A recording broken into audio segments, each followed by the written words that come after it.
People get mad sometimes. There's criticism because I talk about government doing things wrong a lot. And people say, well, you know what? He's always blaming the government. There's some things the governments can't fix. There's market forces. There's this, there's that. It's not fair. Well, I'm going to explain to you why it is fair. Like, we're going to talk super simple, completely easy to understand concepts here. If you've got way bad housing prices, batshit crazy housing prices like we have in Canada, most of Canada, a few places, maybe not, maybe okay in Brandon, Manitoba, probably all right in, I don't know, parts of New Brunswick, probably okay. But there's a ton of crazy house prices in Canada. And where does it come from? There's a bunch of reasons. I've categorized them before, but let's take the craziest thing we're up against right now. First of all, through the Bank of Canada, which, although independent, is a government-derived entity. It's the Government of Canada, through the Department of Finance, who appoints the Bank of Canada governor. They are influencers of policy. They are the people who create the bank's mandate. We like to say that it's completely independent, but it doesn't live in a vacuum. And it has increased interest rates to fight inflation faster and to a greater degree of magnitude than has ever happened before. Sure, years ago, interest rates went from 12% to 18%, and that's about a 50% increase. In Canada today, interest rates for variable rate mortgages have gone from 1.45% to 6.2%, and that's about a 300% increase. I mean, so it's massively different. Now, that spreads through the entire continuum of mortgages. So it's not just your home mortgages, it's commercial mortgages, it's mortgages for developing properties, it's mortgages to builders who are building, developers who are developing. It's every kind of home financing. Those rates are somewhere between 100% increase, 150% increase, and 300% increase. So that's what we're up against today. Now, in this extremely high interest rate environment, it's hard for builders to justify the financing costs of putting up tons and tons of new builds, whether it's high-rise condos, whether it's new home subdivisions for single family. It's expensive.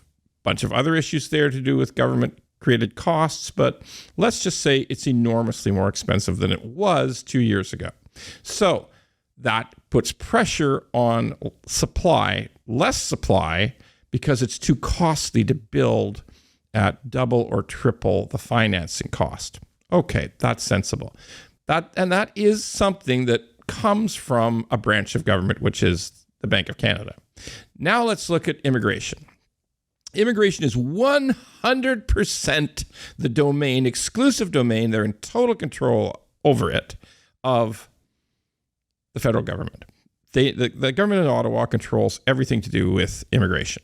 So when 1 million people or 1.2 million people come to Canada in a year, or 2 million people come over the course of 2 years, that is a massive increase over past years. Massive. Just, again, a doubling, more or less. And hey, let's put those two things together. Less construction because of super high interest rates compared to 2 years ago. Triple, quadruple, double. I mean, just big increases.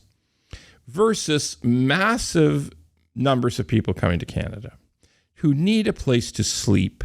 Therefore, the pressure is on the demand for housing, demand for places to stay, not necessarily buying a house, but need a place to stay. Rents go up, pressure to build more rentals. But how can you do it?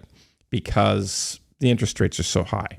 So here we have a complete conflict between the government, and again, these are federal government. Bank of Canada is essentially a federal government department.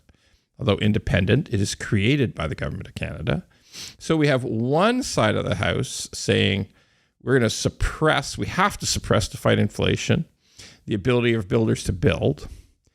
And on the other side of the house, we're going to let in more people. We're going to bring in, by the way, I love immigration. I am the most pro-immigration guy in Canada. My grandparents came from another country. Most people's grandparents come from another country. A lot of people's parents came from another country. Even the indigenous people's ancestors walked across the Bering Land Bridge to come to Canada 23,000 years ago. Everybody is an immigrant in Canada. So I love immigration.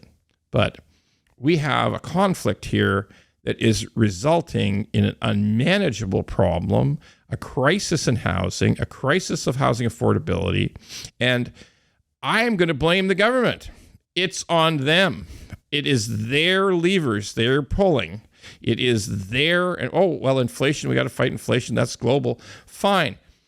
But then you have to balance it out by making sure there's places for the immigration to go to, places for these people to go to, roofs over their heads, places to sleep. You have an obligation to do that. And you knew they were coming. You approved their coming. And you, the government, have created this problem. I'm not going to lay it off on anybody else. It's the federal government in Ottawa, and it needs to get fixed. This is a crisis.